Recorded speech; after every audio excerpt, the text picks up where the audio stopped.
Hello everybody, I am Saksha Singh and you are watching me on Education with Education. Now it's morning quiz time. So let's start with the question number first. Human life has evolve over, जो हमारी human life है वो कब से मतलब उसका मतलब पहला चरण कब से देखा गया, मतलब कि कब से उनकी जन्मजात हुई थी। A 1 lakh years ago, B millions of years ago, C none of these and D both of these. तो देखिए पैलोलिथिक साइड जो है वो मिलियंस ऑफ ईयर्स एगो थे, जो ओल्ड स्टोन एज। तो मान लीजिए ह्यूमंस रहे होंगे तभी तो वो आर्कोलॉजिस्ट रहे होंगे तभी तो वो जान पाए होंगे कि 2 मिलियंस ऑफ ईयर्स एगो भी मतलब साइट्स थी जो पैलोलिथिक थी। तो ये 1 लाख नहीं बल्कि मिलियंस ऑफ ईयर्स एगो स्टार्ट हुआ है। Okay, what fraction of a clockwise revolution does the hour hand of a clock through when it goes from 12 to 3? देखिए ये 12 हो गया, ये 3, ये 6 और ये 9। 12 से 3 में मूव करेगा तो कितने घंटे होंगे? 3। अब फ्रैक्शन हम लोग को बताना है तो टोटल कितने मतलब जो मतलब इसमें कितना हो गया, 12 से 3 में 3 घंटे, और पूरे एक क्लॉक में पूरे कितने आवर्स होते हैं? तो 12 होते हैं। तो 3 और 12 को डिवाइड करेंगे तो 1/4। So D will be the answer.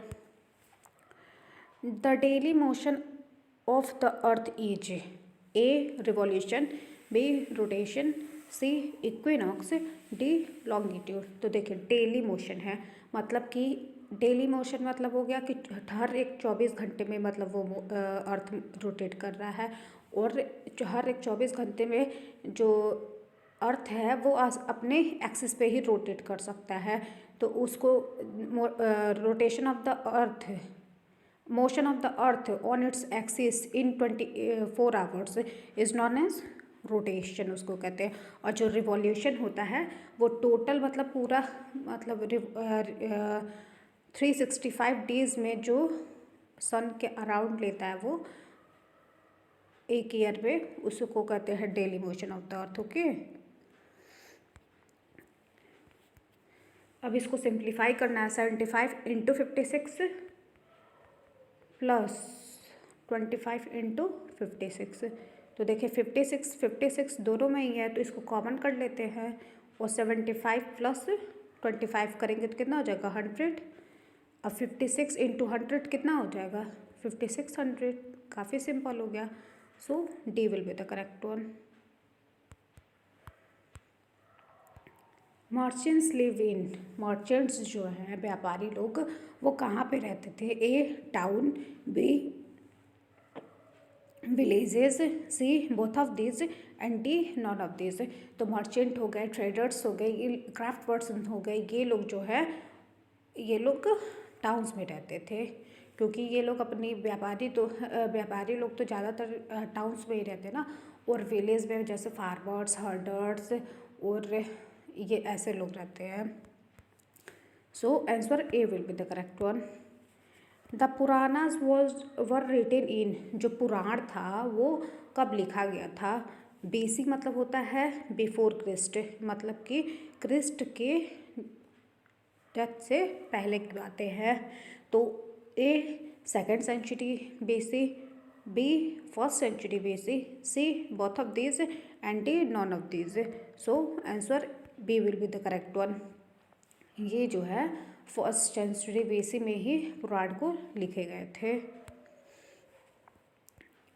To form a smallest number using the digit given digit, the digits are arranged such that their values keeps on dash as we move from left to right.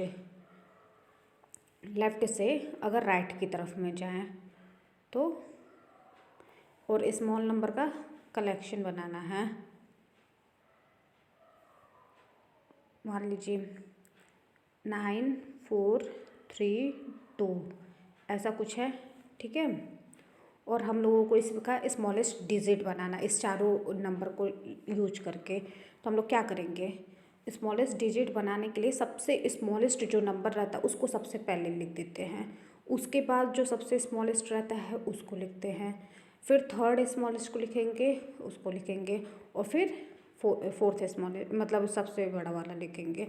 तो देखिए number तो बन गया एकदम सबसे smallest number, लेकिन इसमें हुआ क्या है, तो कहीं ना कहीं छोटे से नंबर जो है धीरे धीरे इंक्रीज किया है, मतलब नंबर जो है वो क्या है इंक्रीजिंग ऑर्डर में लिखा गया है, मतलब पहले 2 फिर 3 फिर 4 फिर 9। तो नंबर क्या है लेफ्ट से हम लोग राइट की तरफ जा रहे हैं तो नंबर इंक्रीज कर रहा है। So D will be the answer. Distributive law of multiplication over subtraction states that, इस डिस्ट्रीब्यूटिव लॉ जो है वो सब्ट्रैक्शन पे मतलब कैसा रोल देता है। तो देखिए डिस्ट्रीब्यूटिव लॉ होता क्या है, मान लीजिए अगर मल्टीप्लिकेशन वाला रहता है P into Q into R is equals to, तो ये हो जाता है P इंटू क्यू फिर इंटू आर, ये होता है डिस्ट्रीब्यूटिव, मतलब कि एक का इसमें हो जाए और इसको फिर अकेला हो जाए। और वही कम्युनिटिव देखा जाए तो P plus Q is equals to Q plus P भी हो सकता है, या फिर P into Q is equals to Q into P भी हो सकता है, इक्वल्स टू होगा ये, ठीक है। यही होता है डिस्ट्रीब्यूटिव और कम्युनिटिव लॉ। तो अब इसमें देखेंगे कौन सा ऑप्शन सही है। P into Q minus R है, तो ये ऐसे नहीं लिख सकते हैं, इसको अगर लिखना रहता तो डिस्ट्रीब्यूटिव लॉज जो होंगे वो ऐसे इस पर नहीं बन पाएंगे। अब ये देखिए ये माइनस क्यू इंटू आर है, तो P माइनस क्यू और इंटू P माइनस आर थोड़ा ही होगा, ये भी बिल्कुल रॉन्ग है। फिर P minus Q into R, तो ये क्या ऐसे लिखा जा सकता है, मान लीजिए 2 माइनस 3 इंटू 5 रहे, तो 5 3 जा 15, तो 2 माइनस 15 इज इक्वल्स टू कितना हो जाएगा -13, ठीक है। और ये क्या लिखा P minus Q into R, तो मान लीजिए ये हम लोग P मांगे थे, ये Q और ये R, तो P माइनस क्यू किया जाए अगर तो क्या हो जाएगा -1 और इंटू आर किया जाए मतलब 5 है, तब तो -5, और ये दोनों रिजल्ट जो एक दूसरे से सेम नहीं हो रहा है तो फिर ये भी गलत है। यही है कि जो नंबर रहे वो सेम आ जाए।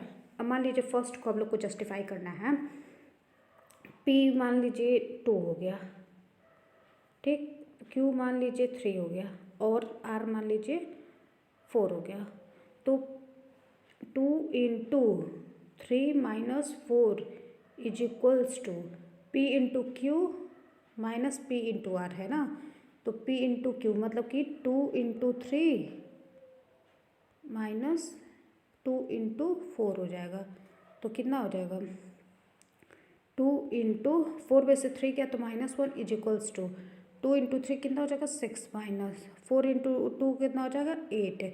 तो यहाँ पे देखिए ये भी -2 आ गया एक साइड और ये भी -2 आ गया, तो देख सकते हैं लिख सकते हैं हेंस प्रूव्ड, क्योंकि लेफ्ट हैंड साइड जो है वो राइट हैंड साइड के बराबर आ गया, मतलब कि ये सही है। So A will be the correct one.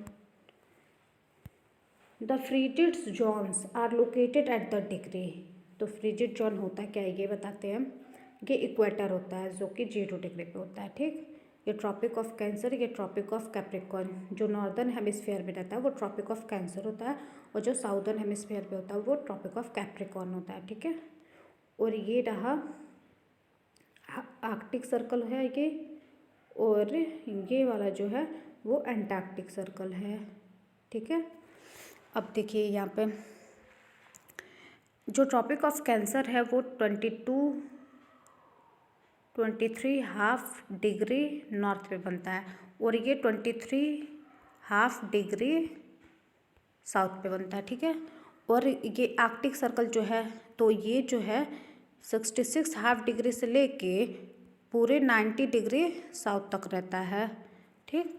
और यहाँ पे भी 66.5 डिग्री नॉर्थ से लेके 90 डिग्री नॉर्थ तक रहता है। अब पूछ रहा है इस पर देखिए, तो ये रीजन जो है वो इक्वेटर से लेकर ट्रॉपिक ऑफ कैंसर, इक्वेटर से लेकर ट्रॉपिक ऑफ कैप्रिकॉर्न, इसको टॉररिड जोन बोलते हैं, और ये जो बीच वाला है उसको मॉडरेट जोन मतलब कि टेम्परेट जोन, और ये पोल तक जो जाता है उसको फ्रिजिड जोन लेते हैं, ठीक है। तो ये जो पोल तक जाने वाला है उसको किससे मेज़र कर रहा है, तो देखिए ये जो है नॉर्थ पोल पे है और ये साउथ पोल पे, और ये दोनों ही 90 डिग्री एंगल मतलब बना रहे हैं। सो Answer C will be the correct one. Now next, Zoroaster teaching are content in these books. जो जोरोस्टर का मतलब ऐसे टीचिंग होते थे वो किस बुक में होते थे?